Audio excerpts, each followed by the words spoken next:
Unjust. That's the nothing personal word of the day. It is Friday, June 27th, 2025. Unjust is the word that I would use to describe what happened in the Dominican Republic yesterday when there was finally an end of the Wander Franco saga that has been discussed on this show and all other places for years. Wander Franco is the player signed by the Tampa Bay Rays. Phenomenal player, shortstop, infielder, hitter, power, speed, defense, arm, everything's great. The Rays, of all people, give him 11 years, $182 million. This is how baseball's supposed to be. Lock up your best. Except they didn't realize when they locked up their best that their best was going to be locked up. No sooner could he get his career underway was it discovered that he was involved in a relationship with a minor. Charges levied against him and the mother of the minor.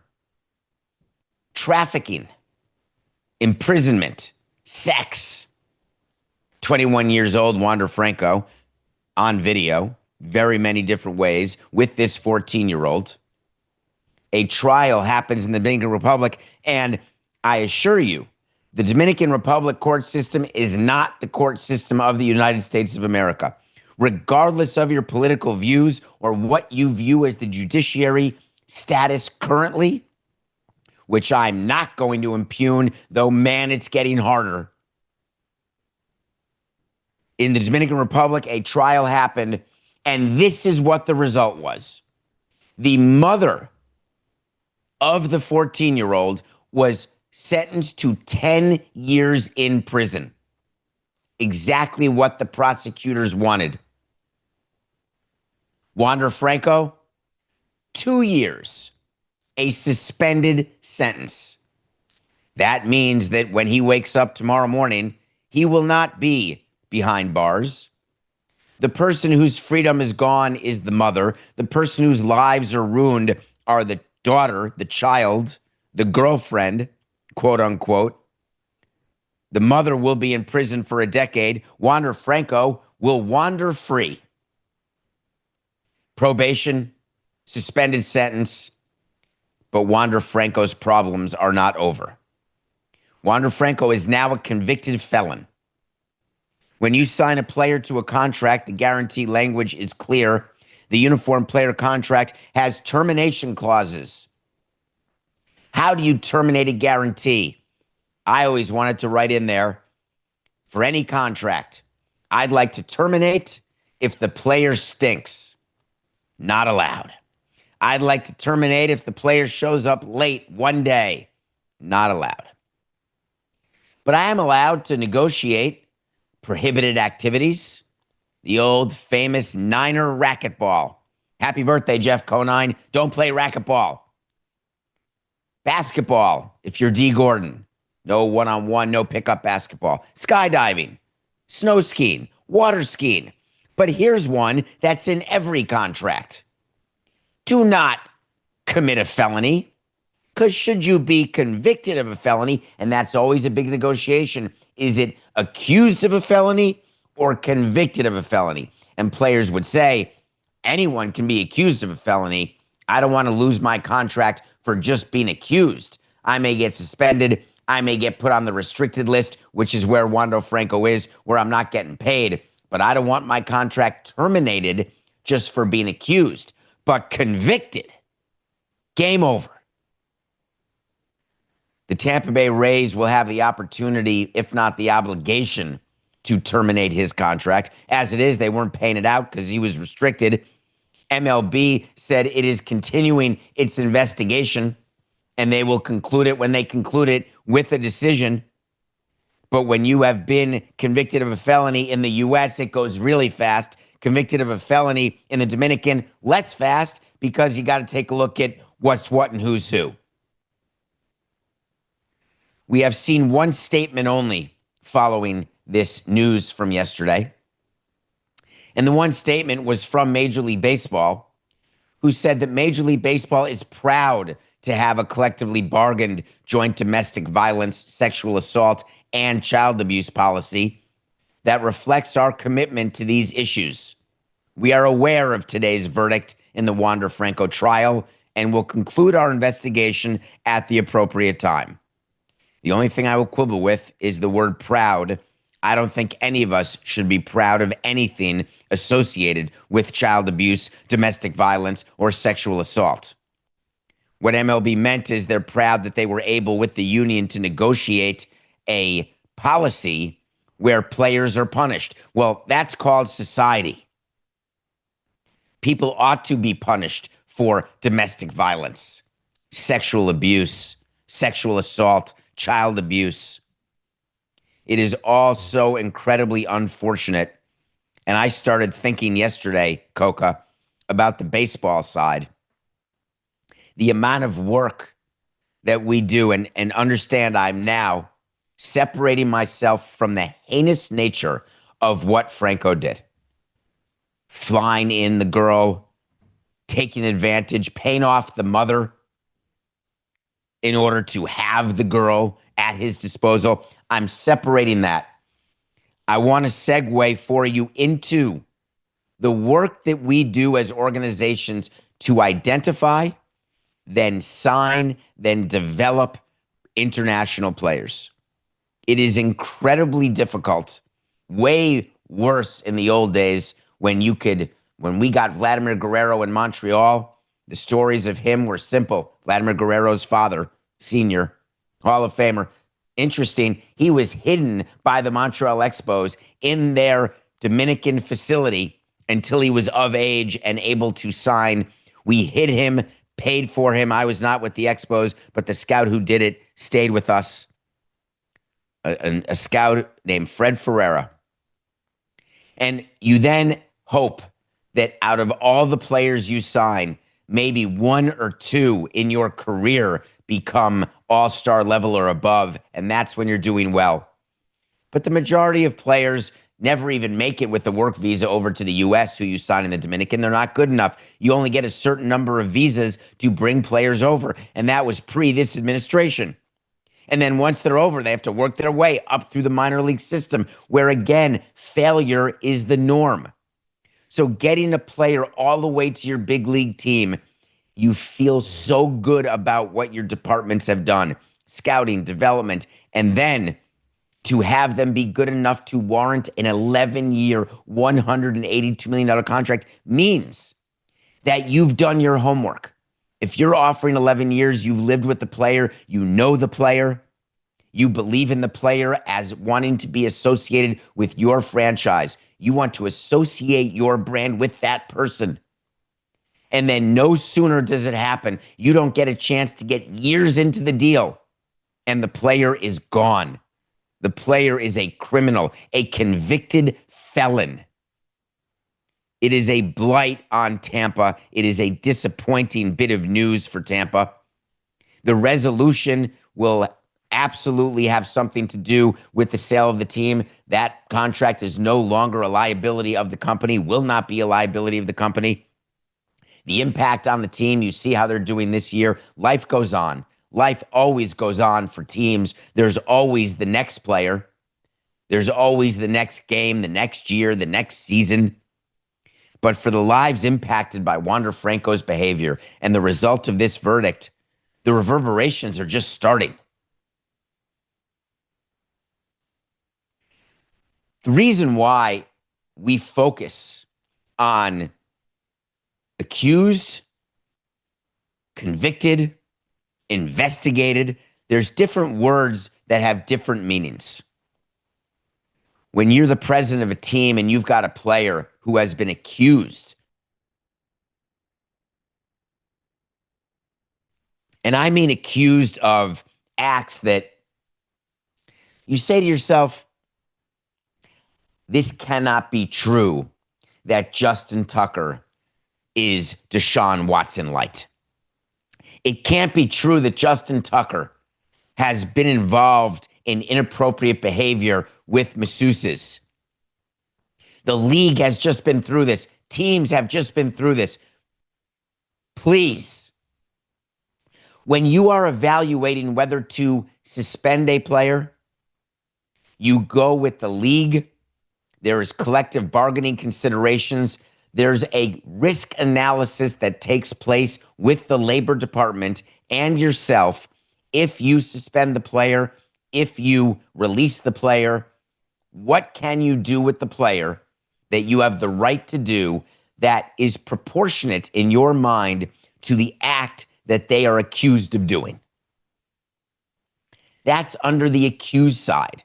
Once the player is charged, that's a different set of circumstances. Criminally, once a player is sued civilly, another set of circumstances you consider.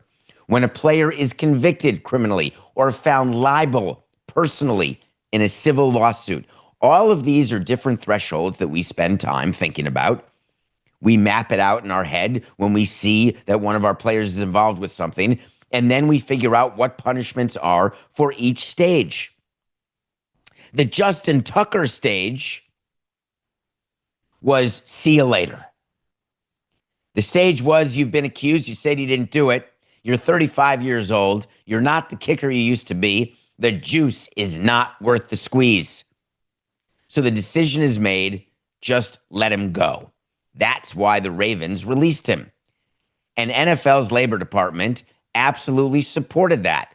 There is nothing that violates the collective bargaining agreement, and that's the threshold, folks, whether the moral center, the moral left, the moral right, whatever you want to evaluate how we act with players, we act in accordance with the collective bargaining agreement that is agreement between clubs and players. We have to operate within the four corners of that agreement. Releasing Justin Tucker, no problem. The NFL then will investigate. And yesterday they concluded their investigation and they said that we are going to suspend Justin Tucker for 10 games. And the first thing I looked for, because there are two types of suspensions for a released player, it's the suspension that starts now or the suspension that starts once under contract. If you are a released player and you are found to have violated the personal conduct policy and you get suspended under that policy, but you're a free agent, what exactly is the punishment to the player?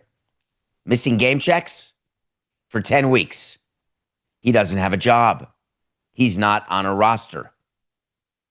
Do you think a team will sign him and then let him sit for 10 weeks and let him kick week 11? The NFL went through a whole rigmarole of an announcement of what it means when he's eligible to come back, making sure that we knew that he can serve his suspension as a free agent, and he's free to sign, though, with any team. He can even attend training camp. He can even play in preseason games. But then the suspension will start August 26th. That is one of the thresholds that you go through when you're only at the accused part. But what's the reality of Justin Tucker's situation? That was not a 10-game suspension that the NFL gave. The behavior that Justin Tucker has exhibited, though denies, is the behavior that ends a career because he is not good enough to get through it. This is not Justin Tucker of 10 years ago. Part of our equation, and I admit this to you now, and I would not have admitted this to you as president of a team, but it should be fairly obvious that executives are doing this.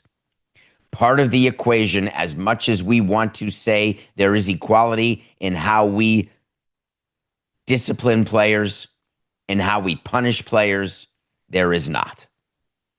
When a player is good, there is one set of rules, one set of thresholds, one set of expectations, one length of rope that we're willing to give.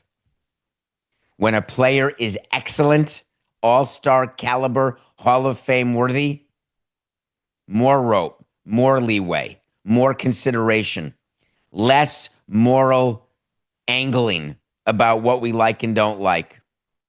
When a player is bad, not much of a threshold.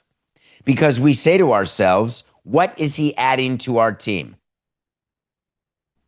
We don't say, what has he done to women, men, children? We don't go through being judge and jury.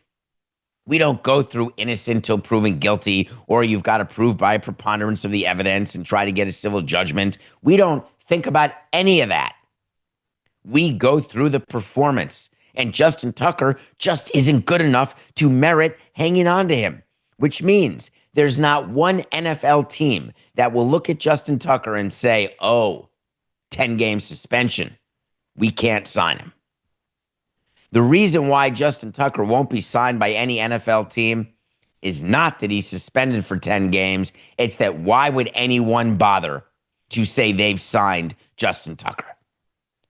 Why would any team want to have any of the shrapnel associated with an ongoing, potentially criminal, likely civil case that relates to inappropriate behavior with women, likely violations, maybe criminal violations? Why would you associate yourself with that? Well, we've seen in football, the reason you associate yourself with that is when the player is so good that you think that it makes sense, Deshaun Watson. In baseball, the player who may think he's so good, but you know for sure that what he's done both before the issue, since the issue, makes it not worth it, Trevor Bauer. All of these different scales are considered by teams. It's why, for me, it is so obvious to give you an official wait to see, which, as you know, wait to see is when we tell you something's going to happen. And if it does, great. If it doesn't, fine. We'll revisit it. And you can get it on the document at davidsamsonpodcast.com. Wait to see.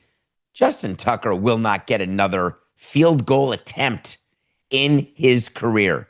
He is finished.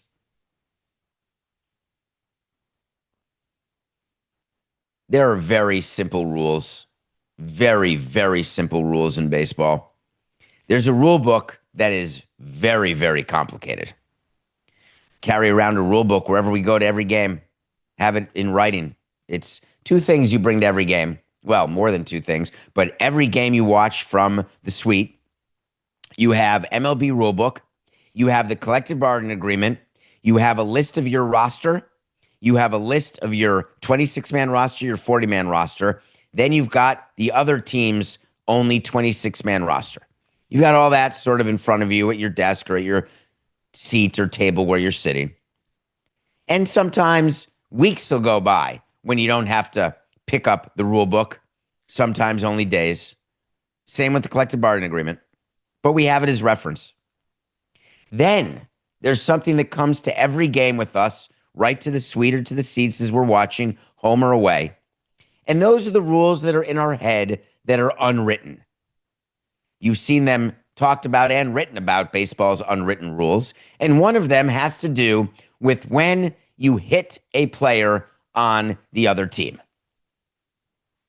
I am talking about the exchange of hit by pitches that happened between the Blue Jays and the Guardians, where Vladimir Guerrero Jr. was hit 2 days in a row. And then Kevin Gausman of the Toronto Blue Jays saw Jose Ramirez at bat and said, oh, guess what? You're about to be hit by a pitch. And then, boom, hits him. I am 100% in favor of hitting players on the other team. You hit players on the other team when they have shown you up, when it is person for person. When your star gets hit, you hit their star. Here's an unwritten rule. If your scrub gets hit, you don't hit their star, you hit their scrub. There is equal proportionate response to a team hitting your player when you believe it is intentional. When a player on the other team pimps a home run or does something that is disrespectful to the game, steals a base up 11 runs in the 9th inning, scores on a short sacrifice fly at 13-0 in the 8th inning. There's all sorts of things that violate the unwritten rules that result in a hit by pitch. But the main principle of the hit by pitch is you aim for the tuchus. Now, you may think that how do you hit someone's tush when they're facing you with their hip? The answer is you aim at the hip. They turn toward you away from the ball. Their face turns away from it because you don't want to get Stantoned. And the ball goes plop on a puffy piece of tushy. Or you can aim for the numbers. We give our pitchers two choices. I've always been an ass guy, but sometimes, I didn't mean it that way. 4-8-69. I've always been a fan of hitting a player in the padding of their tush, but also you can aim between the numbers on the back of the uniform. Here's what you don't do. You don't do what the Cardinals were famous for doing, and I love you, St. Louis, but go back and talk to people in the game of what Tony La Russa used to like, and boy, did he like headhunting. We complained to baseball officially and unofficially, side note, Coca, so many times for the headhunting that went on with the Cardinals as part of the retaliation. You don't aim for a player's head at all, ever.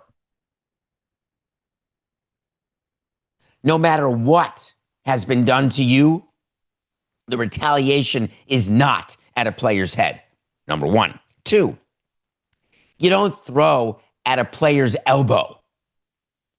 Guerrero and Ramirez both got hit in the elbow, which is why, whether it's Barry Bonds or other players who wear the elbow guard armor, that as a pitcher you're furious about because it allows a hitter to be less concerned about leaning inside and not giving away the outside part of the plate. When you've got that elbow protection, there is opportunity to get hit by a pitch and have it be fine. On the other hand, when you are up and in like that, you can hit a player's hand, you can hit a player's chin, his nose. All the things that can cost a player a career. It is absolutely known between teams. Now it's all 30, used to be 29. It's known between teams that this sort of retaliation is expected, it's understood, and it is absolutely normal. But then something like this happens yesterday. Baseball has to get involved here, and they are going to get involved. The way they're going to get involved is that they're going to speak to Stephen Vogt, the manager of the Cleveland Guardians. They'll speak to pitchers involved. Vogt came out and just said, by the way, very clearly, we knew they were going to hit Jose. We knew it was coming, which is part of the game. All I said was hit him in the hip. What he means is the tuchus, because you turn your hip, as we talked about. I've been around this game a long time. If you're going to hit somebody on purpose, you hit them in the hip, not the arm. Amen. That stops Vogt from getting suspended right there. Major League Baseball, under the great leadership of Michael Hill, will have to get involved in this, and here's why. When you've got careers at stake because of the velocity that's being thrown, we would once in a while put in our high-velocity bullpen guy if we wanted to really, if we were so angry that we wanted to retaliate with an HBP, we'd put in the high-velocity guy. If we were just doing it because we were like, that is Bush League, we'd put in the Jamie Moyer type, let him throw a breaking ball, and just a little boop, boop, boop, boop, and just hit him, and then nobody gets anything. There's not even a bruise. Sometimes we want the seams of the ball to be on the player's backside because we're so angry with what a player or a team has done. Other times, we don't want to even leave a mark. We just want to show you, hey, we're paying attention. All of these different levels of hit by pitch are planned for. There's no rogue hit by pitch. There is no pitcher who just does it no matter what they say because it's cool. We ask a pitcher to hit a player, and that pitcher then has to do it, or at least try. I've had examples where the pitcher was told to do it, tried to do it, threw behind the hitter, couldn't hit the hitter, and we were furious. Like, are you kidding me? You cannot hit the guy? It's a pretty big target. The difference now is everybody's got velocity, and with velocity comes a bit of a loss of command. And with the loss of command comes the possibility of a career ender. I never once in 18 years wanted to end another player's career, ever. I didn't even want to hurt a player on the other side, ever. A little mark of a ball, what's the big deal? Come back and play. They're baseball players. They're tough. But when you're up and in, when you're in the elbow, arm, face region, you are inviting damage and permanent damage. And now baseball is going to have to get involved. They're going to have to fine players. They're going to have to fine managers. And it's coming. They're going to have to start fining front offices, because what you can't have is injuries from purposeful, unwritten, rule-based hit by pitch. You cannot allow it. And when you're a pitcher like Bibee of the Guardians, and you come out with a quote like he did, saying they didn't even really try to hide it, talking about his own player getting hit. He's a teammate of Jose Ramirez. Remember, Guerrero hit twice, then Ramirez following. Bibee said, hey, they didn't even really try to hide it, but it's okay. It'll come back. It'll come back to them. It's not that those are fighting words. Those are just true words. Because the way it works with hit by pitches, and when you have been wronged by another team or another front office or another player or another manager, is it is in the brain. You circle it for the next time you play the team. Side note, it could even be the next season. Because grudges, paybacks, they all happen.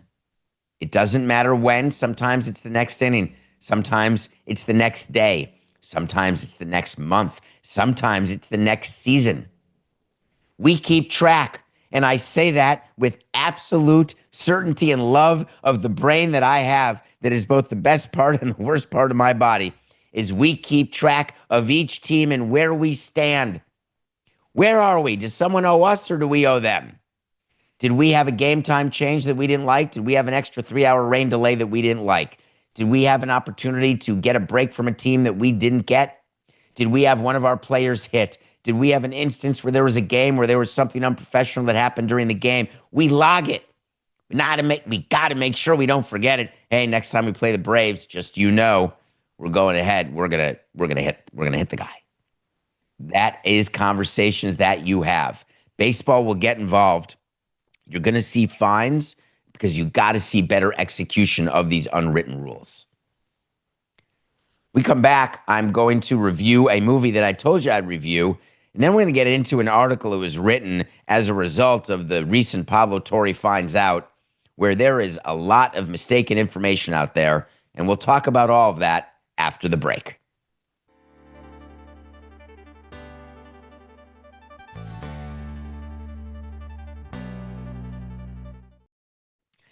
Welcome back to Nothing Personal. It is a Friday. Thanks for being with us this week. Thanks for being with us this month. June has been a record-breaking month because of the audience, because of you, your commitment, your addiction. It is matched by our commitment and our addiction. Thank you. Please download, subscribe, rate. Come to YouTube. We're live, 7 a.m., Nothing Personal with David Samson. Just come enjoy your time and hit the subscribe button. Or if you're on the DraftKings network, thank you. DraftKings, the crown is yours. The show is yours. Time for the review.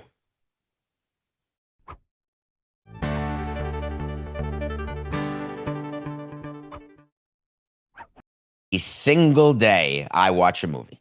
Sometimes it's a TV show. You may not hear from me this weekend much because you can bet your sweet pipsters I'm watching The Bear, season 4, all 10 dropped last night, 8 o'clock. I did all I could not to just watch it from 8:01 up until the middle of last night. Had other things to do in the middle of last night. But I'm reviewing a movie called Fight or Flight. I told you I'd watch it yesterday, and I did. I loved it. Now, it's a poor man's Deadpool. It's a poor man's Air Force One. It's a poor man's Con Air. It's a poor man's The Hitman's Bodyguard. Better than The Hitman Bodyguard Part 2. But I was fully entertained by the fact that Josh Hartnett was a persona non grata in the government. He was some sort of spy, hitman, crazy guy.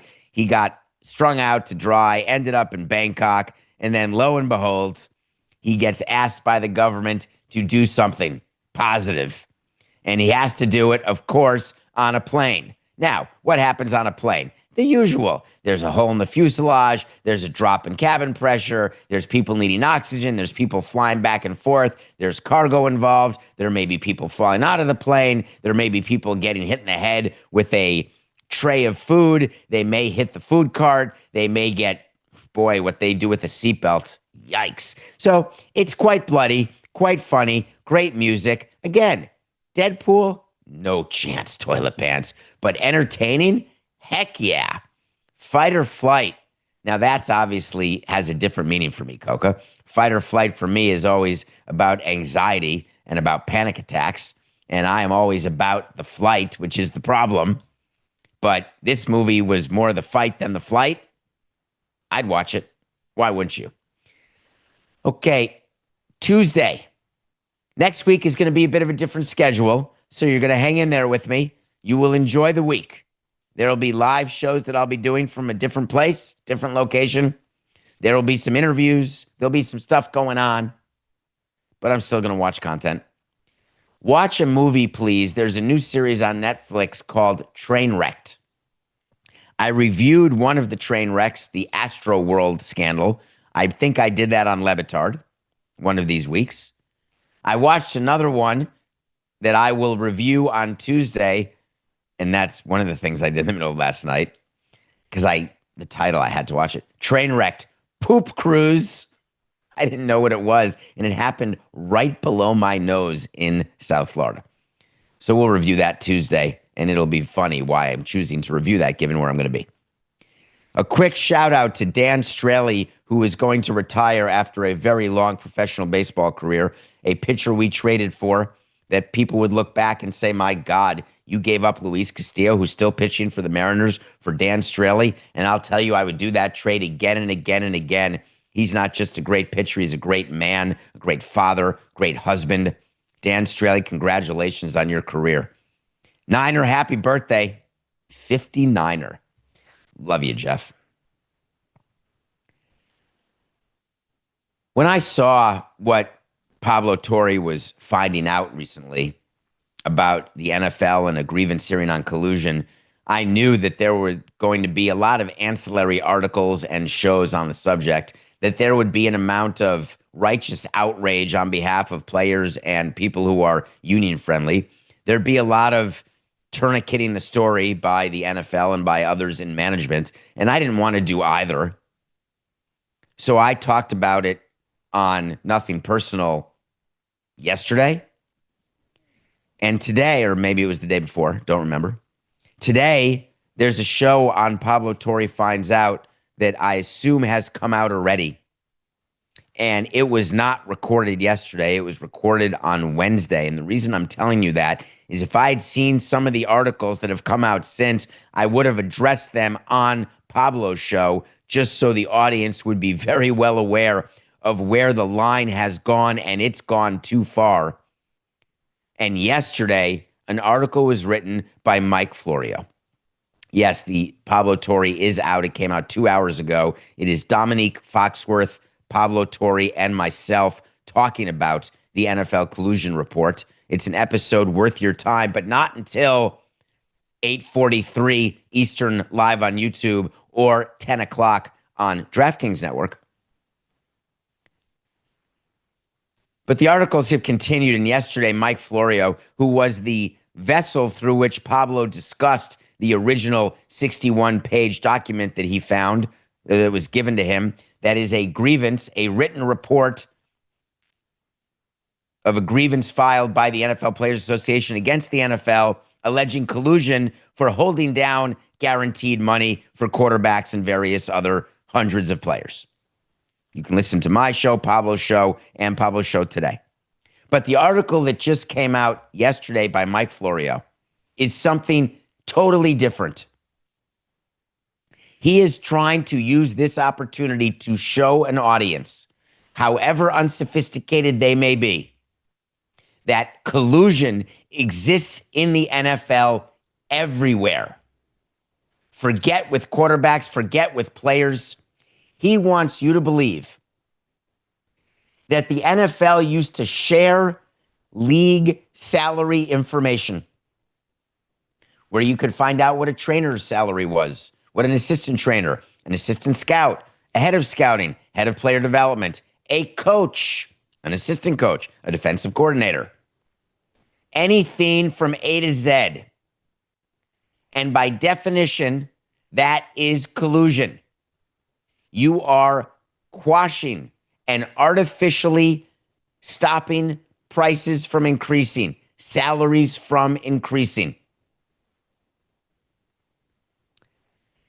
He cited multiple sources saying that the NFL has shared an annual basis salary data for every non-player position. Spoiler alert, it's not just the NFL who does that. It's not just sports franchises that do that.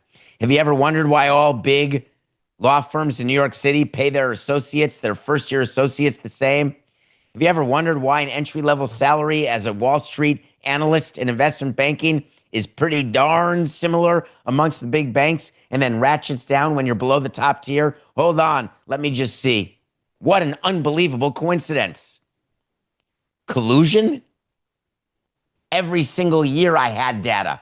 That's not collusion. That is called salary information in order to make decisions based on a marketplace. Hold on. Every 501c3 company that I've been on the board of, there is a salary scale that is shared amongst 501c3s so that we can see where our employees fit. An executive director, a head of development, what percentile are they in? Of course, you call up Major League Baseball and say, hey, I've got an assistant, I've got a hitting coach here. What do we got? Well, you got about 100 grand is where you should be. That would make sense. All right, we'll decide, and then we'll pay Barry Bonds on the side when he won't take it. We still will do what we want to do. There is no collusion to keep down salaries. There is information that is shared in order to be informed. But call me crazy. That ought to be totally illegal. Are you joking? You need all the information that you get. Do you just pay? Let me ask you this. And I'm speaking directly to Mike Florio, who is an attorney, and I'm happy to have him answer as an attorney. When you are signing up contractors to do work at your home, are you finding out what the going rate is for a plumber to come and unclog your toilet? Because if you're not, you're making a mistake.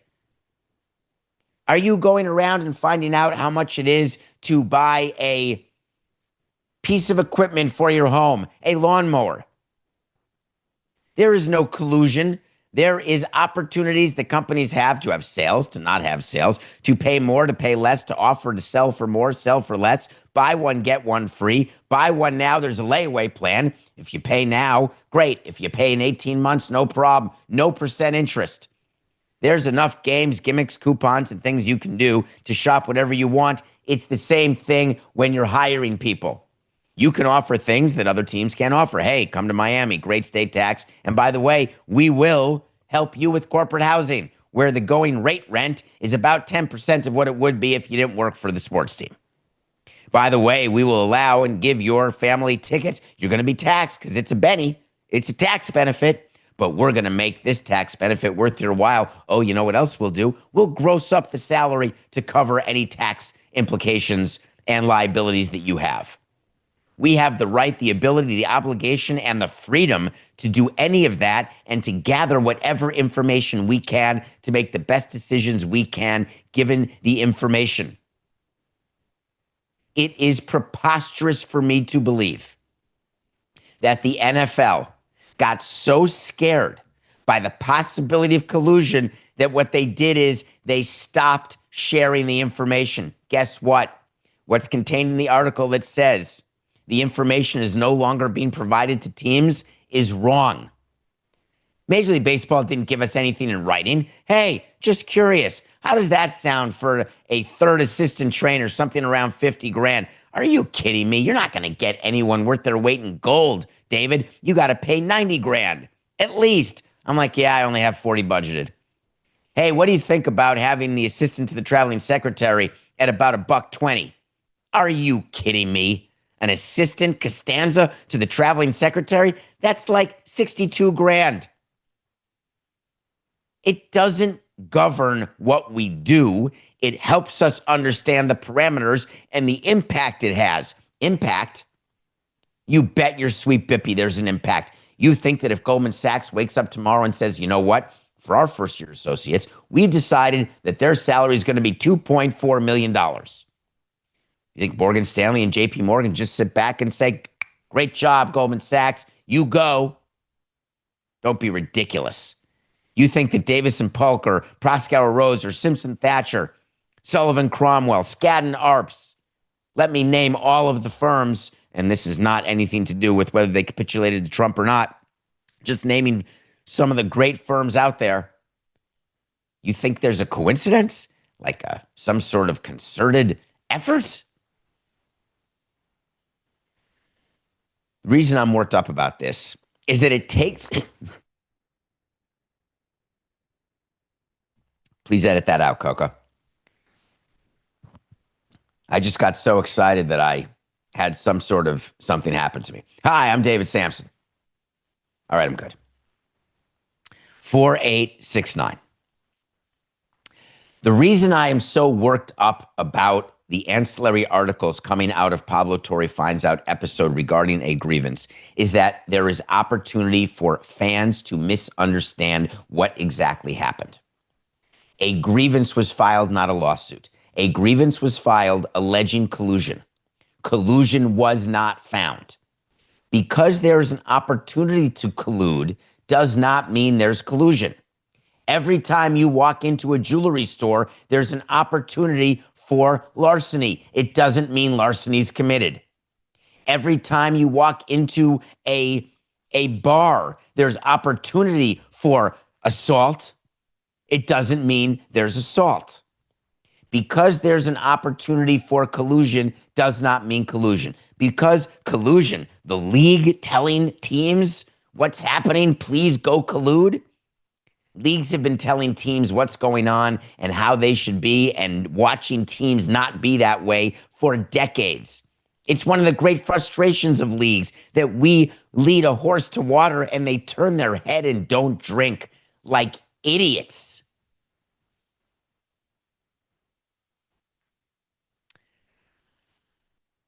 Nothing personal pick of the day.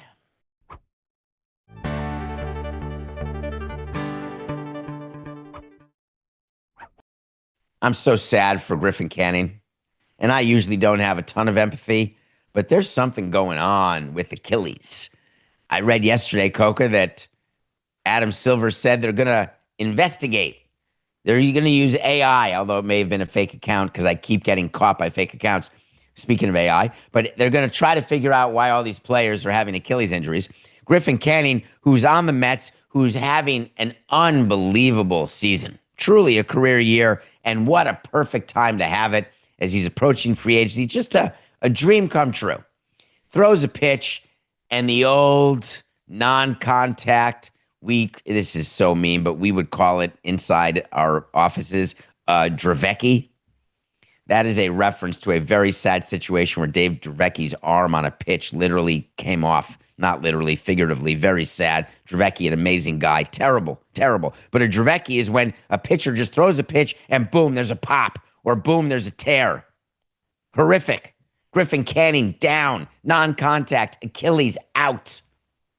And we had the Mets over the Braves in our nothing personal pick of the day. And he was dealing. Luckily, they kept dealing.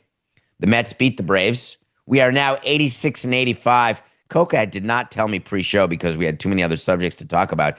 I would assume I'm on some sort of run recently because I believe we may have been close to 4 or 5 games under 500 pretty recently.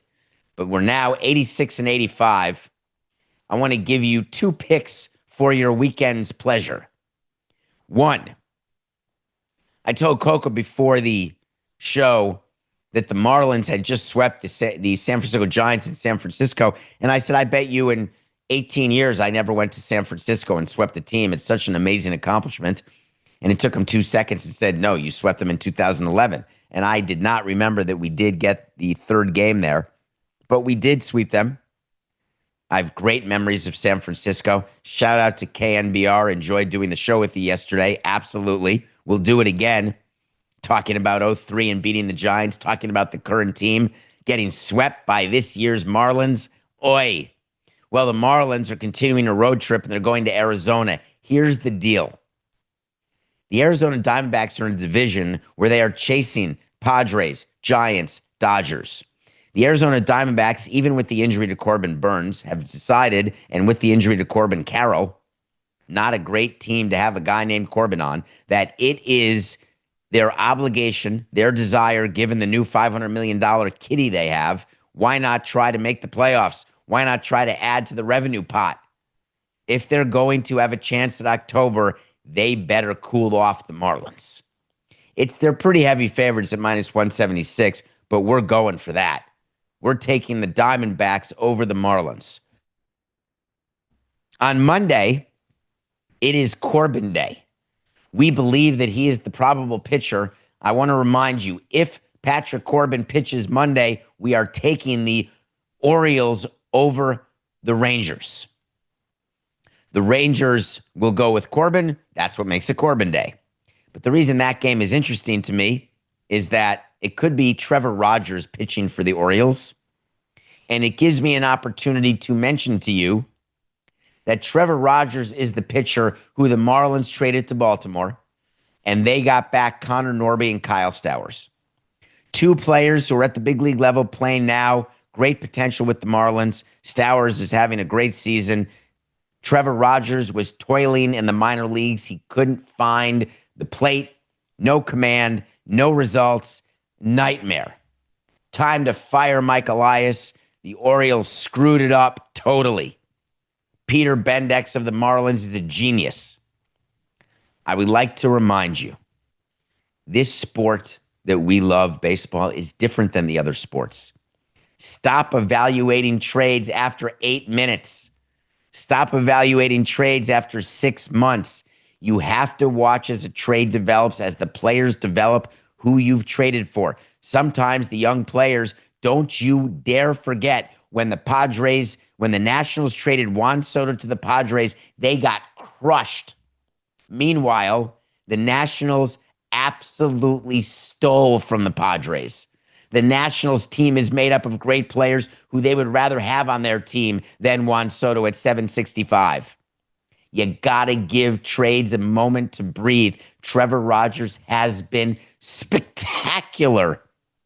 His last outing, when I was watching him pitch, I was like, that's the Trevor Rogers who has a chance to be a 15-game winner, has a chance to pitch 200 innings, and has a pit 4.869, and has a chance to have a sub-3 ERA.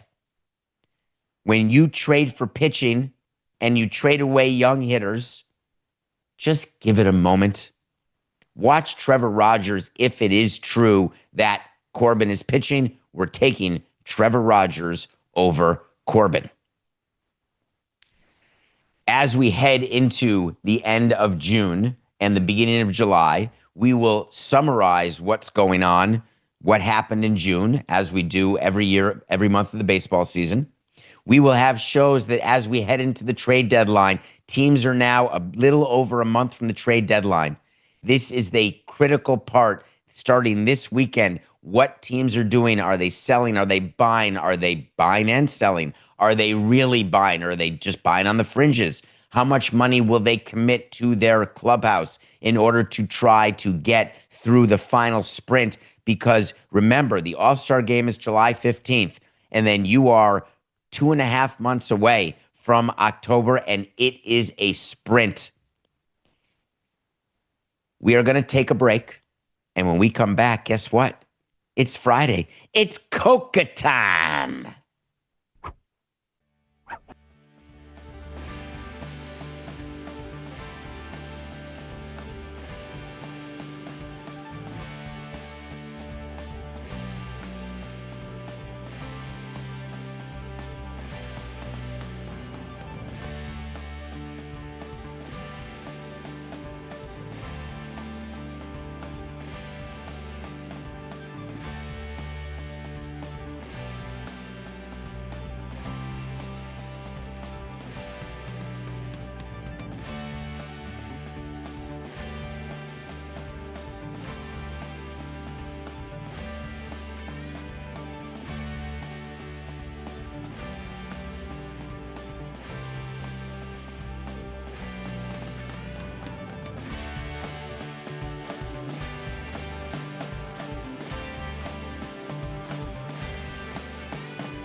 Welcome back to Nothing Personal Hour 2, and it's Friday, and you know what that means.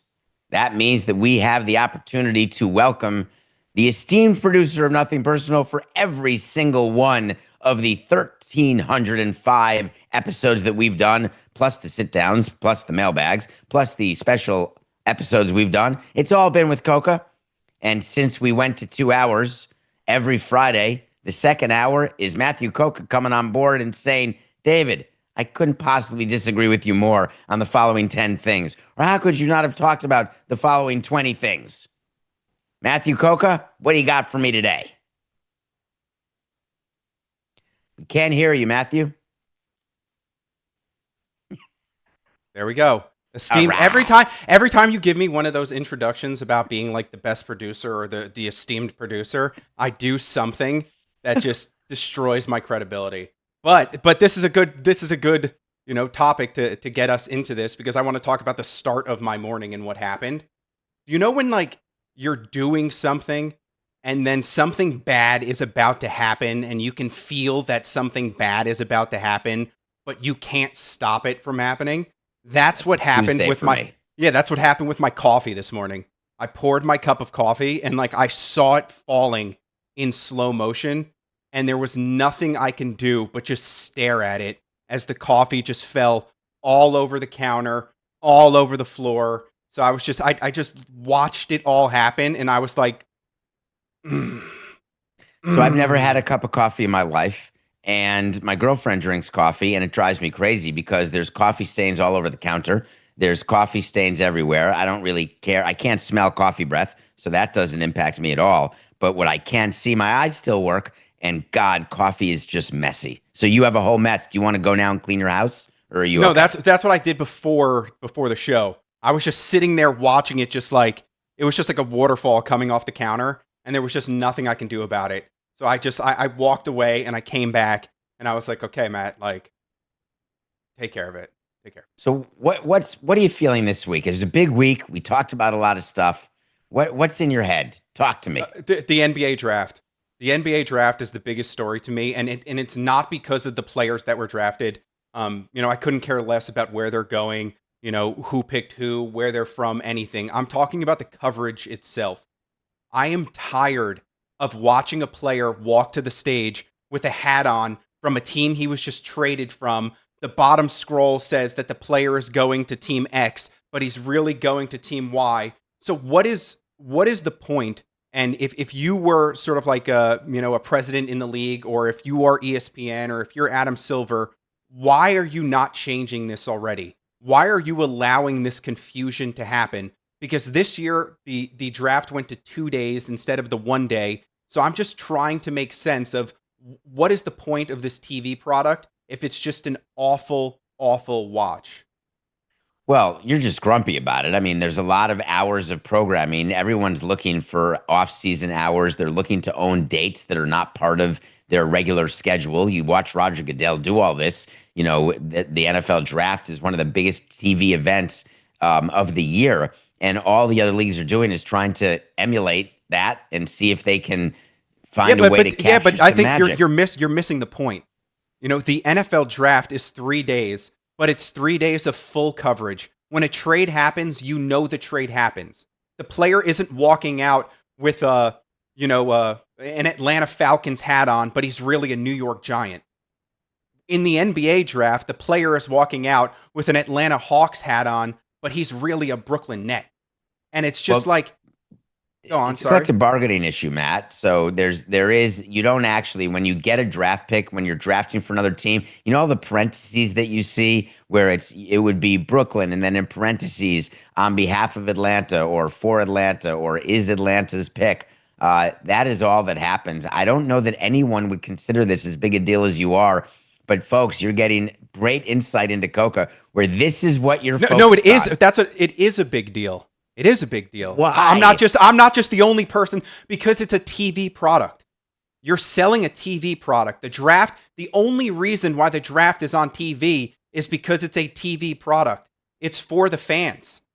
So it's just like, if you're going to put a TV product and you're going to want to have people watch 2 days worth of coverage, then make it make sense. Don't just do it because you're like, oh, we need ad time. We're trying to figure out ad time, or else nobody's, who's going to watch day two?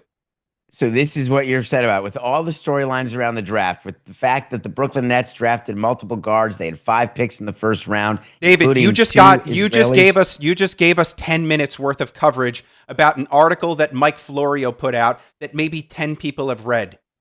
We're talking about the NBA draft here. So it's just like, this is things that fans are actually concerned about. Nobody's concerned about the price a plumber has to pay or what the salary is. But I can guarantee you that people are upset that they're trying to watch the NBA draft and they don't know where anybody is going to be drafted to.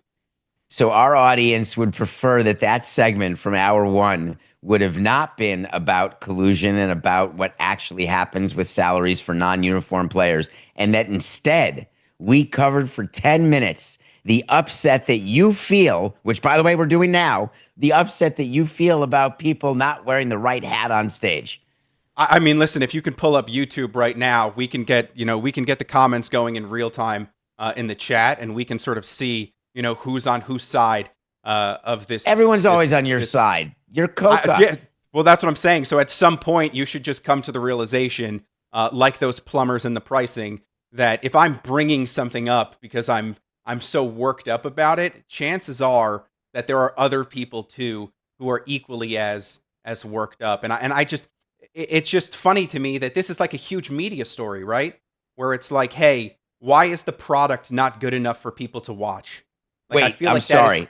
Talk to me, Coca. There's a huge media story that players are wearing a different hat on stage? Yeah, because this is what the product is. The product is the draft. So it's just like, if you're making things this confusing and I can just find out on Twitter what the real story is, what's the point of anybody tuning into this draft? What's the point of anybody hearing these stories about the players? That Shams did not spoil draft picks the way Woj used to, and the way that happens in all of these things? Well, he used to as well. Like, it's not just a Woj thing. Like, he was doing it as well. But he's on the coverage this year, so maybe it was part of his deal not to spoil it. I don't know. How do you feel about that? It doesn't really bother me, because it's like, when if the draft if the draft was worth watching, then who cares about the coverage on Twitter? Who cares about that notification you're going to get because you're watching it happen in real time? So that sort of stuff never really bothered me, because I can easily put my phone down. So I know that there are other people out there who can't put their phone down, and just like watch what they're watching. So again, no. I don't know that you're representing everybody, but you may be way more than I am. Well, you asked me. But the concept of ESPN paying Shams to be an insider, he has the insight into who's getting drafted, when, where, and how. Could have released Ace Bailey falling to 5th and going to Utah where he didn't want to go. Basically, he said he never talked to them, never thought about it. And we could have had that as a scoop, meaning Shams could have earned his salary as a scoop. The only thing I can think of is that the league and ESPN actually went to him and said, put your pen and your fingers down. We don't want you doing what we always want you doing. But why is it only the draft? Why do we want it out there trade deadline? Why do we want the trade scooped when we could have teams absolutely through their social media announcing trades and making fans incredulous? Because ESPN is paying for this coverage. Like, the coverage isn't free. Their 2-day show, they're paying the NBA for that. Like, they're not paying for the deadline. They're not paying for the trade deadline. But you bring up an interesting point about the Ace Bailey situation that I wanted to get your opinion on. His agent sort of coming out and saying that, hey, we have this preferred destination. We're not going to work out for these players. I mean, we're not going to work out for these teams. How do you feel if you were the president of one of those teams in the top 5, or if you were just an NBA president and there was an agent who was trying to get his player, to a certain destination? Would that annoy you enough to be like, hey, this is a really talented player, we're taking him just to spite that agent? Well, we wouldn't do it just to spite the agent. We would do it because it's the best available, top of our draft board. We've done that. Now, there are categories that you do in baseball during the draft that are signable, not signable, and then why a player would not be signable. Is the player threatening to go to college if he's a high schooler? Does the player have Scott Boras as an agent and is demanding too much? And this is pre-slot in the draft. And so we would categorize them, and we would often not draft a player from the unsignable category. Once slotting started, that was it. Agents would say, hey, he doesn't want to go to Miami, doesn't want to go to Atlanta, doesn't want to go to St. Louis. Teams don't care about that anymore, because when you draft a player, that player is yours. Now, that player cannot sign, but then that player's got to sit for a year to re-enter the draft, and then the team gets their draft pick back the following year. So if you drafted fourth and your player doesn't sign, you get the fifth pick next year because you slot in like at 4B is what it's called. And so it never offended me, but it's not the leverage. And obviously the agent Omar Cooper figured it out quickly. There is no leverage in saying, I'm not going to work out for you and I don't want to play for you. Sometimes you look at Eli Manning, you look at John Elway. There are moments that it happens, but it's very, very rare. And Ace Bailey, trust me, he was not going to dictate where he's going. The postseason talk with the Rays is the big thing, and I saw Ken Rosenthal had written an article about this, and it's something that we've covered before too, about where the Rays are going to play postseason baseball. Because right now, you've said before, it's a long season.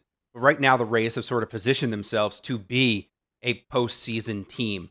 Like every year. But what are the likely options? Is this something, if you're the Miami Marlins right now, is this something you're begging? You're like, no, come down here. Like, we want you to play in our stadium. Pay me my money. Let me use my stadium when my team stinks and is eliminated and won't be in the postseason. Let me get more dates, of course. Now, here's what they're talking about. It's not for an opening round, but it is certainly for later rounds when there is a huge amount of money at stake that gets shared with the union, with the umpires, with the other teams. You cannot play a playoff game in a spring training facility in the league championship series. It's not equipped. It's not a big league ballpark. It doesn't have the camera angles, doesn't have the press space. It doesn't have the ability to do any of the things that are required. It doesn't have the right commissioner's box, something as silly as that. These facilities, both AAA facilities and minor league spring training facilities, just don't have it. So they're not talking to the Rays about whether the LCS and World Series would be played at Steinbrenner Field, because the answer is no. There is no chance of that. They're going through alternatives. Where would Tampa have an interest? Where are there open dates in October? Now, here's a funny one, Coca. You're told by the commissioner's office you have to leave October open in your ballpark. You cannot schedule a concert. You can't schedule anything. And this is before the season, just in case you're a playoff team. What we used to do with the Marlins, and many teams did, once you know that you're stinking, you start opening up October dates and you say, hey, can we get a concert? Can we get a monster truck show? Can we get something? Because we're not going to be getting baseball. And so we'll have our booking department and our stadium operations group start filling those dates. And so you've got to get to ballparks early, like now, and say you may be used by Tampa in October. And then you have to get compensated if Tampa doesn't make it because you held open dates and there's an opportunity cost. That's the complication of the conversation that the league is having with all these teams. And there was another thing that you wanted to hit on when it comes to the Rays and it comes to owners and it comes to spending. I know you had seen something written online about, rising payrolls if the team were to sell. Share that with the audience now. Because what most fans think is that when a new owner comes in, is that they will, the payroll will skyrocket, and the team will be sort of different. If you're a Rays fan, we've had this conversation before, and I'll let you speak on it after this, where it's, do you root for a team that is always good, but doesn't really spend like you want them to? Or do you root for a team that does spend, but can't win and we usually use the Angels and Mike Trout and what's happened out there and the millions that Artie Moreno has spent out there to get these big free agents in there. So, would you be worried if you are a Rays fan that a new owner comes in and he sort of messes with the recipe? Or would you want him to come in and just say, hey, this is a new regime and we're going to spend? Well, first of all, are you in love with Steve Cohen as a Mets fan? Like, do you believe that this is the dream, that he came in spending money like crazy? Are you in or out on Steve Cohen? Yeah, it's fine. Like I'm cool with it. He's got the money and he wants to win. So it's just like, I feel like that's all you really want. You really want in an owner is you want a guy who's going to win and he's going to try to win. Does that mean that he's just spending those are two different things. No, trying to win. We're all trying to win. win. No, you're not. No, you're not. The Yes, Rockies we are are. not. You can say that, but it's not the truth. The Rockies are not trying to win. You can't lie to The Rockies people. have the 20th highest payroll. The Rockies just The are terrible Rockies at are- picking players. The Rockies are not trying to win.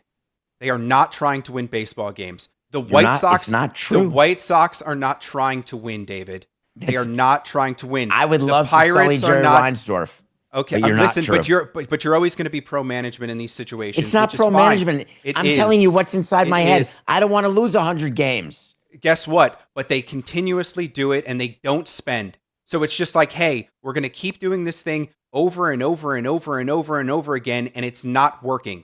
So it's just like, if that's not the case, then you are not trying to win. Is Stephen Ross trying to win? The owner of the Dolphins. If you are losing games, we're talking about baseball and we're talking about having no salary cap. If you are losing games and losing games and losing games and you continue to do the same thing over and over again, and you don't say, hey, let's spend on some of these big name free agents that are out there. Let's try and do something different because we are not picking the right players. The Rockies signed Chris Bryant, Coca. Oh my, they signed one player? That's crazy. By the way, they signed one player and it didn't work out and they didn't sign anybody else. You're impossible. You're impossible. But it's not me. Dude, the Rockies are about to lose the most games ever. The year after the White Sox, the year after the White Sox lost the most games ever. Were the Rockies a first place team last year? Were the White Sox a first place team the year before that? The White Sox signed all these young players to contracts. Everyone was so excited. They had Luis Robert and they had Eloy Jimenez and they had all these different players. They gave them all this amount of money. It just turns out they got it wrong. Listen, teams are going to get it wrong. But what you're talking about is that teams are actively saying we don't want to win today. Now, there's tanking. And we've talked about tanking for there can't be tanking because nobody is trying to lose. So when you tank, what you are trying to do, it's a bad word that I don't like using that word in the front office. I use that we are increasing our roster flexibility, or I say that we are getting the payroll more in line with revenues. And what we're doing is lowering payroll to a point where we're going to play young players, but we want them to overperform. We want them to overperform their cheap contracts. We don't prefer to lose. We're not tanking in baseball to try to get the number one pick. The number one pick, even if it's Harper or Strasburg, the odds are the number one pick is not going to make it. But that's what makes it worse. It makes it worse no one's because tanking for a draft pick. Yeah, in but baseball. you're tanking to save salary. That makes it worse because you're not making your team better. I don't know how to get through to you after all these years. That is not what is happening, and I understand you're speaking on behalf of the fans. But I just want to know. But I just want to know if you're saying that a team is tanking, and you're not tanking for a draft pick. What exactly is the purpose of it in baseball? I didn't use the word tanking when I was in baseball, but I would use the word like what St. Louis does when they all of a sudden are not winning and then they don't have the revenue that can help sustain the current payroll they're at. They have to lower their payroll. And then there are teams that feel like they're on the upside and they do add a player because they believe that this is their moment. And then there's teams that don't, who have a new owner. So I would think you'd be upset with David Rubenstein, the owner of the Orioles. New owner comes in, great team. Corbin Burns disappears, smartly so, because the league tells you long-term contracts don't work. Corbin Burns out, but replaced it with a year of Morton, and they didn't really replace Corbin Burns, and now they can't hit. and now the Orioles are bad, and now people think he's not doing what is necessary. So is that the type of new owner that would drive you crazy, or is that the type of prudence that you think is smart in how to operate a team? Well, that's the Orioles are a team that are definitely underachieving this year, in a major way. But the players are sort of still the same, and you can say that like these are talented players that aren't playing up to their ability because you've seen them succeed before. Like you've seen Gunnar Henderson have a great season. You've seen Adley Rushman have a great season. Jackson Holiday is so young, so you've seen that out of these players. But when you look at some of these teams like the White Sox and you look at the Rockies, you don't see that same sort of talent, because it hasn't been there. So I think Because their baseball department's bad. but that's the thing. And then you look at the Rockies, and the Rockies have, this longtime vice president leaving. And what does Dick Monfort do? He names his son as the replacement. So like, if you're a Rockies fan, Hold on, I didn't hear this. Hold on, there's nepotism alert. Do we have any activation for that? Since I love nepotism, obviously. Go ahead. What's the nepotism? And I've never heard this before. What's the nepotism in Colorado? with that, Dick Monfort just replaced a long time, I think it was an EVP, with his own son. So it's just like if you're a Rockies, is his son 12? I mean, or his son? No, he's a grown man. Is he capable of doing the job? But listen, you're missing the point. And the point that I'm trying to make is that if you're the Rockies fan base and you're trying to say, hey, we are trying to sell a winning product and we're trying to put a winning product because we want to win, I feel like the worst thing that you can do for those fans is to say, hey, change is coming, but that change is another version of me. Thanks for giving him a chance. That is very nice of you to have no information at all about what kind of person he is and just assume that we're all like our fathers. Yeah, but isn't that what PR is? Isn't that what PR is? Isn't that why you try and spin stories all the time? Is because you're trying to change the PR. You're trying to make a good story a great story. But it's hard to do that if you're a Rockies fan and you're saying, hey, we're about to have the worst team in the history of baseball. And then, yeah, my son is coming in. I don't know, man. I just think it's funny what's going on in Tampa, and shout out to my friends down in Tampa and the people there who are so excited to get rid of the devil they know and find a devil they don't, thinking that all of a sudden the Tampa Bay Rays are going to get a new facility in Tampa and it's going to sell out. They're going to have revenue on top of revenue, and they're going to have higher payrolls, and therefore Eric Neander. There was a J.P. Peterson, shout out, great show. I've been on the show before. Interviewed somebody. He's got sources. He's got amazing connections, amazing sources. Comes out. He found somebody saying that, can you imagine with an ownership change what they could do? Eric Neander is the GM. Imagine what he could do with $150 million payroll. Well, I've seen teams. We just talked about the Rockies and the White Sox, teams that have payrolls that are not the bottom of the barrel, and they're not good. Having the availability of the extra money is not necessarily the difference maker. Andrew Friedman goes from Tampa, where he was a magician, to the Dodgers, where he's the same guy, way less of a magician, because he has to be way less careful and prudent with his financial decisions, because he can make mistakes and then cover them up, move on, have 29 pitchers injured, no problem. You don't want to take away from your front office the stress and pressure of never getting something wrong, never allowing the space to get something wrong. I loved working under that pressure. And so I think that a new owner comes into Tampa, automatically increasing the payroll. It's not going to happen, because the new owner is going to have to put a tremendous amount of money into a new ballpark, pay a tremendous amount of money for the asset, and leaving open a plan for increased payroll will definitely be related to increased revenue. And I don't think they will do it first. And I think they're smart to not do it first. And side note, as you know, Rays fans, you've got it good. You just don't know it. Your front office has given you product and results that the rest of the league would die for. Yeah, and this is I'm not going to put it to the extreme of what the Dodgers are doing, but is this one of those situations where if you were coming into the Rays, would you sort of be like a Mark Walter, where you're just like, hey, there are smart people there right now. Let me worry about the other stuff and let them take care of the baseball stuff because it's been working and it's been working for so long.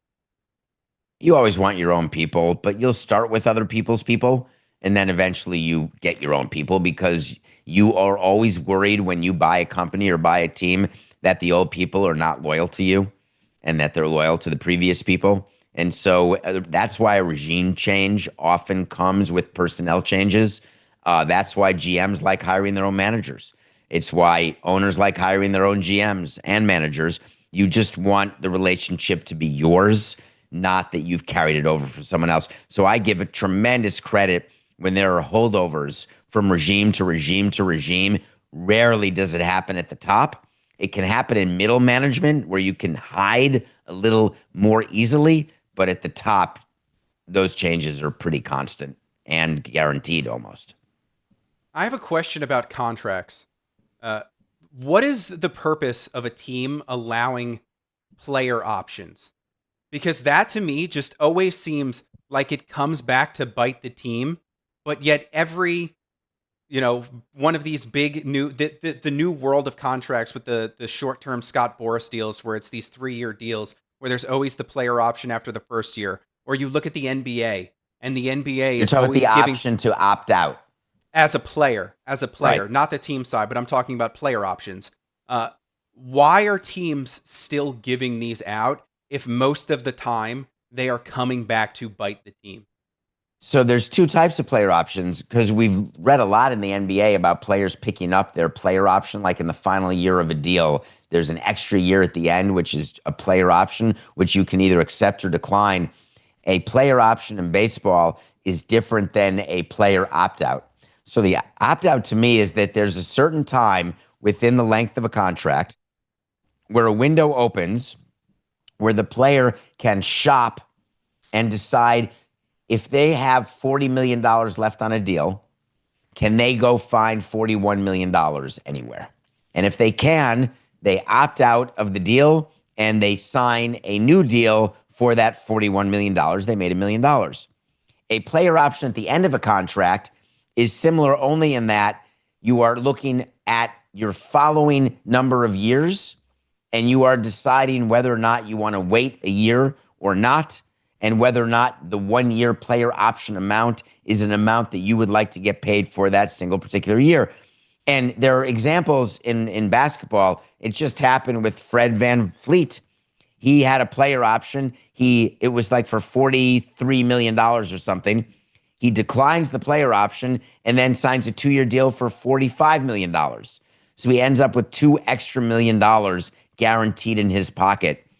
The reason why we give it to players, it's a terrible reason, is that we use it as a sweetener at the end to differentiate ourselves from our competitors in a non-collusive space. And when you do an opt-out or a player option, you know that you are screwed either way. You know it the minute you sign the deal. If the player's worth more money, he's going to opt out, and you're going to have to pay him more to stay, or you're going to lose him. If a player's worth less money, he's going to opt in, and then you're going to overpay for the player. There is no positive outcome for a player option or a player opt-out.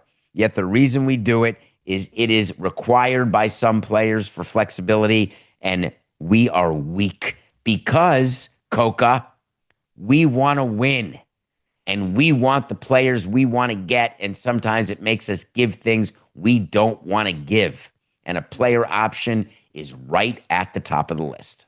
Yeah, because Alex Bregman is the latest one. And, we spoke about him yesterday and what's happening. Like he's a player who is going to, no matter what now, the Red Sox trading Rafael Devers have now made it impossible for themselves to let Alex Bregman walk.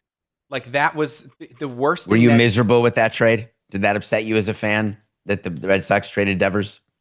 No, I think we've already discussed that, and I'm not a Red Sox fan, so it was whatever. But I'm just saying from the Red Sox front office point of view, like now you have opened up that door, and because he has that player option, because he can opt out after this season, it doesn't matter that he's missed, an entire month of the year with his quad injury, or that I think he was hurt last year as well. It's just like the Red Sox can't do anything now but sign him to a bigger deal than they could have, had they not given him that option.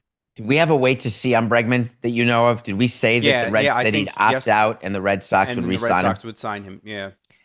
Yeah, that. So I obviously I did a wait to see, though I don't agree with it. If you're willing to trade Devers and you traded him for a reason, which they did, and they were smart to do it, and a miracle they got the Giants to take him. By the way, the Giants have been mediocre with Devers. They just got swept by the Marlins. If you check it, Coca, they may be like 3-6. Yeah, but the Red Sox, I don't think the Red Sox are winning games either. No, the Red Sox can't hit. But just remember that is the Breslow line, is that if you check back, we'll have more wins without him than with him. So but with Devers, they'll say they were 2-7 with him. Yeah. We will watch that, but Breslow can't lose that, because if they go 20-50 the rest of the way, he'll say, yeah, but we would have been 15-75 if he hadn't been there. But I would say this about Bregman. I'd rather be Bregman than the Red Sox, especially with Boris as his agent, starting the process of saying, hey, John Henry, my main man, you're going to get crushed.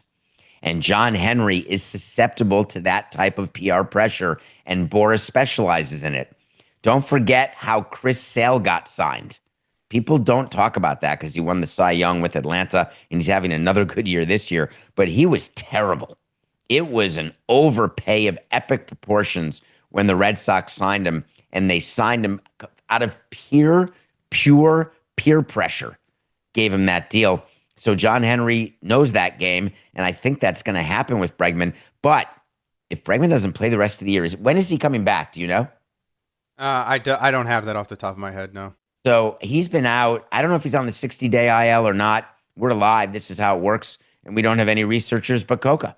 So I don't know whether he's on the 10, 15, or 60. But either way, whether he comes back or not, and whether he's effective or not, the Red Sox will re-sign him. And the disappointing part is they're going to overpay, as he's another year older, another year worse at third base. So it's sort of a big deal that Bregman will end up being their DH instead of Devers. Yeah, I just want to bring up the Chris Sale point again, and this is something that I had seen people discussing, and it did bother me, is that everybody was on the Red Sox for trading Chris Sale. Nobody could have seen that Chris Sale would somehow, some way, become a dominant ace again like he did with Atlanta, because he was bad with the Red Sox for those last couple of years when he came back. Like, he was bad. So I'm not one who's going to bury the Red Sox and be like, oh, look at them. They traded away an ace and got nothing back in return. I wouldn't do that, because, Chris Sale sort of looked like, he didn't have anything left, and now he found the fountain of youth. And he looks like an ace. It happened to me, Coca. We traded Mike Lowell, and we thought he was done, and then he won an MVP with the Red Sox in the postseason. But he was a throw-in. We had paid him a big contract, and we were so excited that someone would take him. We made the Red Sox take him. I believe that was the Beckett deal. And then he came back, and he was a very great producing player. It happens all the time in sports. Teams get it wrong. Front offices get it wrong, where you sign free agents, when you trade for players, whether it's the deadline or during the offseason. It is very hard. It is very hard to bat 1,000. As a matter of fact, I'm going to throw it out there, Coca, even though you're going to say you may be able to. No one can bat 1,000 when you're running a team for real, not in the rearview mirror, not on a fantasy baseball website. When you are actually running the team, you're going to make a ton of mistakes. Whether you're the greatest GM or the worst GM, it's guaranteed to happen. And listen, I excuse it. I really do, but you're far less tolerant of mistakes. July 18th is the earliest that he can come back, Alex Bregman.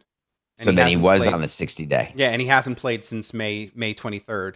But like, if you're there's no reason to harp on it again, but it's just a really bad position that the Red Sox have found themselves in by trading, and it goes all the way back to offering those player options because you don't want to miss on that. I want to switch gears now and discuss what's happening in Cincinnati, because Cincinnati is the latest team. I think they're the third team this week alone to get hundreds of millions of dollars in public money. And, you had said it yesterday that death of public financing was supposed to be what happened when the people of Missouri spoke out and said, hey, we are not paying for another stadium in Kansas City. And now here we are. You're going to And pay for two. There's probably been 30 stadiums in the past year that have all gotten public financing. So is it just is it just a fight that the public should just give up on? Well, I wouldn't say that because I never want the public to give up on fighting for what they believe and what they want to do. But people, after Marlins Park got financed in 2009, people said, Samson, you killed it for everyone. I just got a DM from someone who said, you killed our ability to get a stadium done because of your bad deal. And I laughed at that person, but in a respectful, intellectual way, by saying our deal was like 70-30. Your deal over there is going to be like 90-10. Give me a break.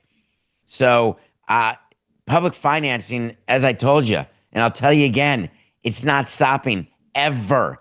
Public financing, tax benefits, tax incentives for business is a part of our world. Tax incentives. They're used to get firms to operate in your city, to relocate to your city. They're used to help mom and pop stores open on a corner. They're used to help big conglomerates choose your city as a place because then employees come and then it helps your economy. It is a loss leader to being a great city. Hey, come and move your company here, please. Yes, we have professional sports. We have museums. We have bike lanes. We have open parks. We have open fields. We've got great restaurants. The reason why you have a tourist board, whatever it's called in your city, is those are people in charge of marketing your city. And to market your city, they want things to do. How many times do you go on the web? 10 things to do while you're in Memphis. You think there's not incentives for certain things to be on Beale Street? You can bet your bippy it is, and that purposefully. So all of the public financing that happens, Ohio, what an interesting case. They do a deal with Cleveland. They knew they were doing a deal with Cincinnati. It was all part of the same thing where you're not going to take care of, if you are the governor of a state, you have a really hard time if you take care of Peter without taking care of Paul, or the left hand without taking care of the right hand. And so what you will hear people say with all the money going in Cincinnati and football, Coca, you'll hear people say, oh, it's part of the NFL deal and it's sort of like a loan from the NFL, and the NFL puts money in, and then the owner puts money in, and the public puts money in. There is a whole system in place in the NFL to make it seem like they're not taking too much public money, but they are. They're taking it in infrastructure. They're taking it in other ways, as well as just straight contributions to construction. And I would just tell you that we have a way to spin things so it can look better to fans, but none of it looks good enough to ever put it up to a vote. The thing that makes me laugh a little bit is Ohio is using what it says is, I think it's $1.7 billion worth of unclaimed funds.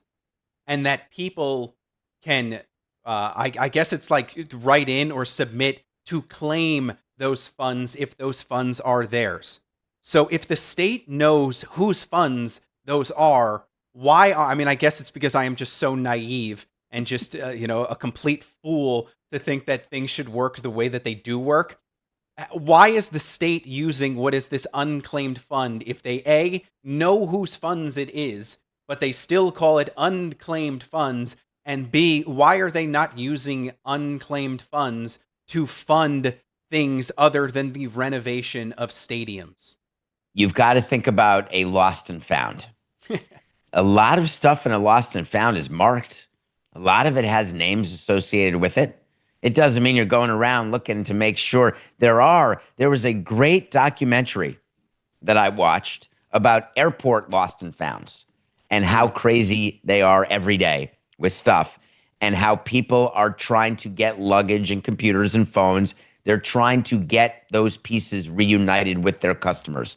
And it only works occasionally because you can't find a password or hack in, or you can't figure out what's in the luggage, even though they open it and look through for clues what's inside your luggage. There are websites where you may have uncollected tax refunds and you don't know it. You may have money in a bank account that you don't know about. And there is so much money in these that it would blow your mind, but it's $1 here, $100 here, $4,000 here, $5,000 there. The list goes on, and it gets into the millions and millions and tens of millions of dollars. Why not use it? Now the argument, why not use it for teachers? Why not use it for first responders? The answer is, I'm sorry to tell you, that making sure that the Bengals are in Cincinnati and the Browns are in Cleveland is far more important to the politicians on both sides of the aisle than giving teachers or first responders a couple of dollar raise per hour. The last thing that I want to get into... Sorry, Coca. Does that bother you? I mean, it's just, it's the way of the world, you know? It's just how it works. But the last thing I want to get into today is something that sort of not many are paying attention to. There was this player, I believe he was an offensive lineman for the Miami Dolphins, who is now on the Philadelphia Eagles. And a fake quote, something that he never said, sort of went viral, where it talked about, hey, the culture in Miami was a mess. I'm so happy that I'm in Philadelphia now. And all these news publications ran with that, whether it was USA Today or Yahoo Sports. All these publications ran with it. And now the player had to come out and say, whoa, whoa, whoa, whoa, whoa, I didn't say any of this stuff. This is a fake quote that everybody is going crazy. I never said anything about the culture. You know, I loved my time in Miami.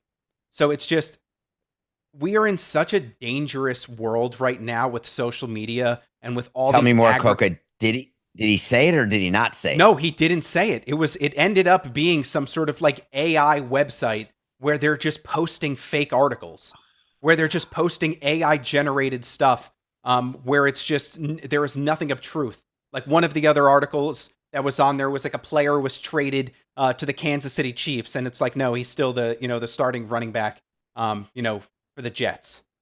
But it's just, do you ever get caught the way I do, Coca?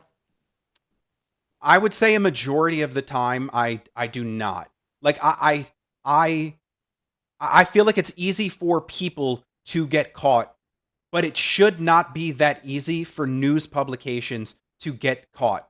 But there are all these aggregator accounts that are online now that have hundreds of thousands of followers who don't care. You know, they just see anything that's out there and they see, credited to ESPN. So they just post it and they send it out to their hundreds of thousands of followers. And it's just, we are in such a messy world now because of social media. I can only imagine what it might have been like for you when you were president of the Marlins and just every day there was some unhappy fan who was blasting out fake quotes to try and get you in trouble. We didn't have a chance to talk to Logan Morrison about this yesterday, but he was the original tweeter. He was the original adapter in baseball. He had a very active Twitter account, and it made me crazy. I wasn't on Twitter at the time. I didn't join at all until I was done with baseball. And I was always concerned that it was so distracting to him. And I would say to him all the time, no one cares about you if you stink, no matter how good your tweets are. So focus on baseball only. And what never occurred to me then, and it still doesn't occur to me now, as is exhibited by the fact that I call you every day saying, oh my God, did this really happen? It never occurred to me that the information age would come with it a lack of good information. I always thought the information age was supposed to be, look at all this stuff we have access to. We have way more data points now to make decisions because we can learn way more about a topic. Now what happens is I don't believe anything I read unless my guard is down, and then I'm thinking of retweeting something or making it a topic, and you yell at me to say, David, that's not real. What you're really saying is you're old, you're a boomer, you're a fool, you're an idiot. How could you fall for a Twitter account that has a letter different? It's not the New York Post, it's the New York Past or whatever the hell it could be.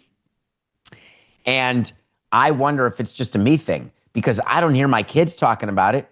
I don't hear my kids getting fooled into thinking something's real that's not, or them getting fooled with what's AI and what's not. To them, it's part of their life. It's part of what they embrace. It's part of what they do. So I have to believe that as my generation gets older and then croaks and new generations are coming up, they're coming up in a world where they don't actually think anything of whether something's real or not because it's instinctual to them. Yeah, I had just seen, I believe it's Joseph Gordon-Levitt. Is that his name? I love him. Yeah, that he is 500 Days of Summer. Yeah, he is like fighting right now against AI, where he basically says like your digital self should be owned by you. That was the whole strike. The whole SAG-AFTRA strike was over AI. Exactly. And that's sort of, the world that we're in is that, things that are online, it takes people so long to see if that is a real thing or if that's not a real thing. And it's just things online move so quickly that there's going to be somebody that picks up something fake and is just going to push that fake thing. And then it falls into the wrong hands. And it's just everybody wants to say something. That's my point is that you don't make those mistakes that I do. And your children, if you have them, and my children are going to make even fewer mistakes, and their children fewer. Someone's always going to get fooled. But I don't believe. See, but that's what I think you're wrong, and I think you're wrong because I just don't think they care about that mistake. I don't think that they care if the information is factual or not because they're just going to move on. It's not them that's involved in that story. It's not them feeding that fake take. You have to go on. You have to go on a podcast or you have to go on a television show and you have to be the expert. You have to be the person who is giving out reliable information. If I'm just having a conversation at the dinner table, no one really cares if the story is that factual or not. They're just interested in the story. But I'm saying for people like you who are supposed to be educating people, the truth matters way more because you have a larger platform where people are looking upon you as being, the gospel. If David says this, it must be true. And I think that's the big difference. So when you talk about your kids, when you talk about your kids and you talk about the next generation, you have to say the next generation of me, the next generation of people who are supposed to be filling, this void that we have. But I think a lot of it is when you see these aggregator accounts, they don't care because there is no repercussion. They're just going to keep sending out what they're sending out because it's incentivized. The more clicks you get, the more people you get to read your tweets, the better it is for you. So we are incentivizing misinformation. And that's the stuff to me that is most scary. Bad movies make money. Bad teams can sometimes win. There's no question that kids don't care whether it's really Joseph Gordon-Levitt or not. They're caring about the final product, whether they like it, whether they don't, whether they can interact with it. Truth, as you know, has become a concept that is far more difficult to attain, far even more difficult than that to grasp. And people don't even attempt it anymore. And that's scary to me. And I hope that it's not the case that generations behind me don't seek the truth or want the truth or speak truth to power, because it's so important to give people two different points of view, two different perspectives. All right, David. Well, I appreciate you having me. Are we done? On. Yeah, we're already done. And and you screwed me over because now we don't have a show next Friday because it's the 4th of July. So people are going to have to wait. I screwed you over. Yeah, I mean, hey, you made it. Calendar. Yeah. You said, Jewish hey, calendar, let's not have a show. Calendar. Let's not have a show next Friday. It's the 4th of July. We'll give you the day off. But we've got 20 seconds left here, so I will leave it to you to say the goodbyes. It has been a week, as it always is here on Nothing Personal. We appreciate your time. I promise we'll be back next week with shows of all different sorts and kinds, even as I travel. But you're right, there's no Coca next Friday. But until then, it's just business. Let's be safe out there. This is Nothing Personal.